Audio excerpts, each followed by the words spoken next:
అందరికీ నమస్కారము. ప్రొద్దుటూరు స్పెషల్ కి స్వాగతం. లాస్ట్ 2 వీడియోలు పెట్టాను కదా, పార్ట్ 1 పార్ట్ 2 వీడియోస్ అయితే అందరూ బాగా ఆదరించారు. అలాగే షాప్ కు వచ్చి షాపింగ్ కూడా చేసుకొని వెళ్ళారండి. 260 చీరలు నాకు 2 రోజుల్లో 80% మాత్రం అయిపోయాయి. ఒక 20% మాత్రమే ఉన్నాయి. నిజంగా ఇంత త్వరగా అయిపోతాయని అస్సలు అనుకోలేదు. ఇంకొంచెం కొందరు మెసేజెస్ పెట్టారు, అదే కమెంట్స్ ఇచ్చారు కదా వీడియోస్ కి, గంజి పెట్టొచ్చా అని చెప్పి. గంజి పెట్టాలండి. ఇవి మల్మల్ కాటన్, సాఫ్ట్ కాటన్ అనమాట. మనకి ఇవి గంజి లేకుండా వచ్చాయి శారీస్. కాకపోతే గంజి పెట్టుకుంటే ఇంకా క్లాస్ లుక్ అయితే చాలా బాగుంటాయండి, క్లాత్ అన్ని కూడాను.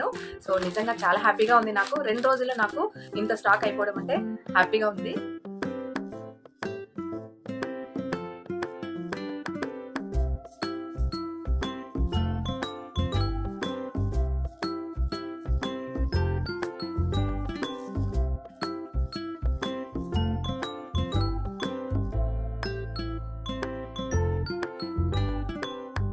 ఈ వీడియో నచ్చితే లైక్ చేయండి, షేర్ చేయండి, అలాగే సబ్స్క్రైబ్ చేసుకోండి. Thank you for watching.